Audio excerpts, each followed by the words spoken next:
to Local Edition. I'm Brad Pomerance. We're in the Inland Empire. Today we are joined by the mayor of San Bernardino. His name is Carey Davis. It has been a bumpy ride, but congratulations, sir. San Bernardino is out of bankruptcy. I mean, what a tough road this has been. The city went into bankruptcy before you assumed office, but let's talk about these last, is it 4 years?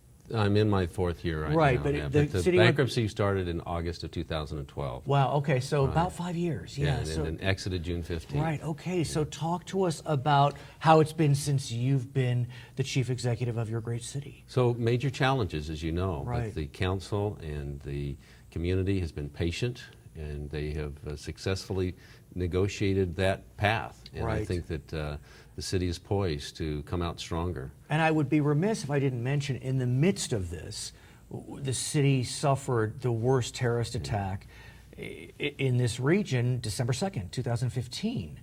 And so, and I've said this to you before, a tragedy like none other, the smallest of silver linings being that the city came together. The city did come together, and once again, it was an opportunity for the community to show its spirit, Right. I think, in becoming united.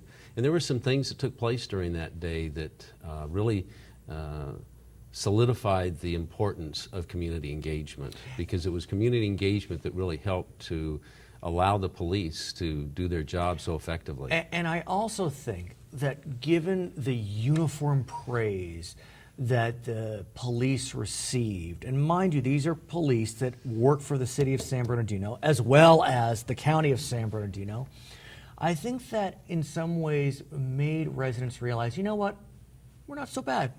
You know, these people that are working for us day in and day out, they care.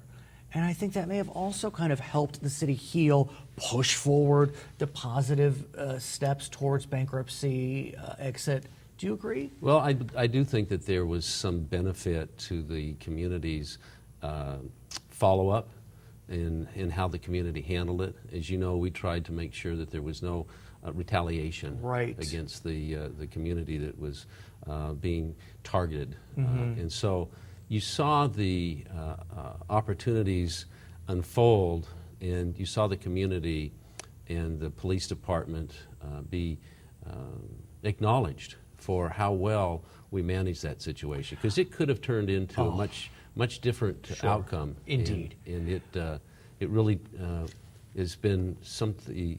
I think some of the other police departments, they've seen and they see how San Bernardino managed it, and I think it's helped to become a model. So where does San Bernardino go from here now that the city's officially exited bankruptcy? What does that mean, literally? So there are a number of steps that still have to be followed up on. For instance, we are making creditor payments that were Okay. agreed to. Sure. So there's those final efforts at winding it down. Right. But then you're also looking at a community that's part of the broader outlook for the Inland Empire, where Right. the city is now poised, I think, to be able to attract development and investment, especially as we now exit bankruptcy and we continue on the rebuilding path, which we're Right. doing with police department and with other departments within the community, because there's a need to rebuild some of that strength and capacity that was missing as a result of the downturn. Right, so how do you do that? And I ask that in the wake of the fact that some of your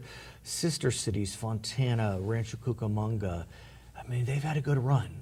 They've had a really good run. And so how do you say, wait, come back, you know, we're still here. And, you know, God bless those two cities, but we'd like some of the love as well. Well, I think part of it also has to do with how we're going to identify ourselves for the future.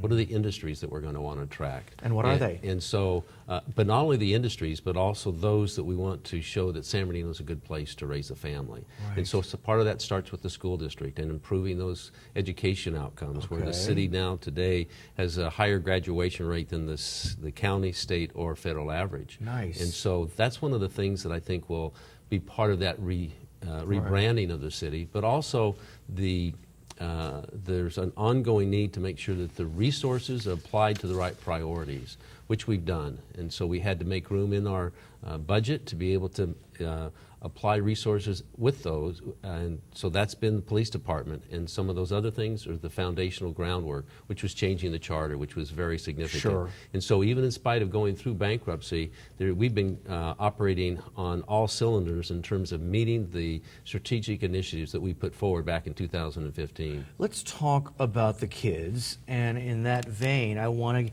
get a sense about your Youth Academy program. When I say your, meaning the mayor's. Tell us about it. Well, we wanted to find a way to be able to connect with our youth, because our youth really, we have some amazing students in the city of San Bernardino. We wanted to give some of those an opportunity to see how government runs.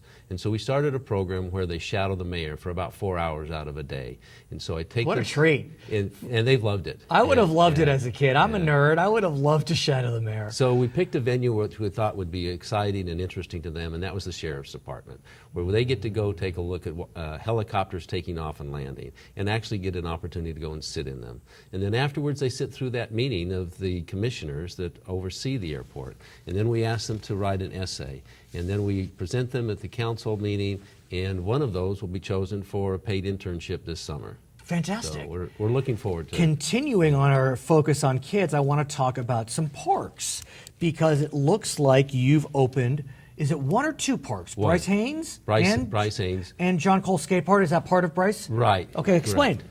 So the city was given an opportunity to apply for a grant, but that was right about the time of bankruptcy. I see. And so we needed to partner with the water department, and there was a JPA that had already been formed previously.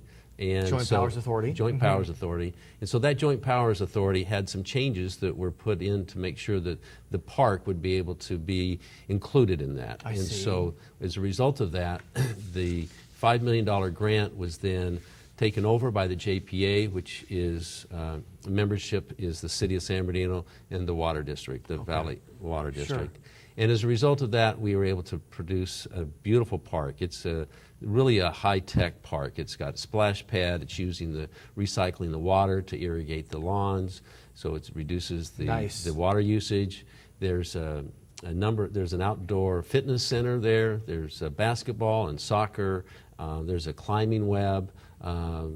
If you drive by it, you'll see, since it's been open, there are scores of people every day that attend that park. It's been a great amenity for our community in that region. Why are parks like that important in terms of the rebound of the city? What is it about these lifestyle locations that continue to build on momentum as you come out of the bankruptcy? Part of it is developing pride again back in the city, and this is a really premier park. If you had a chance to come out and see it, you would really understand the attractiveness that it has for that community. And it's a safe place, and it's a place to start to build a public realm where they feel a part of the community, and that the community, the city, the water district is doing something for their community. Are there more parks in the works or other types of lifestyle locations? Well, certainly our downtown. That's one of the major needs Carousel for us. Mall? The Carousel Mall, Theater Square. And so we entered into an exclusive negotiating agreement with AECom and Franson to help us to develop that. And that continues to move forward. As the city continues to emerge from bankruptcy, we look to that to being one of our shining stars, as well as the airport. The airport has grown tremendously over the last And I several wonder years. if Ontario and San Bernardino Airport can partner now that Ontario is in local control. We got to go, but I want to thank you for joining us. It's a great topic. Thank you. My name is Brad Pomerance. We've been speaking with the mayor of San Bernardino, Carey Davis. Thank you so much for joining us on Local Edition.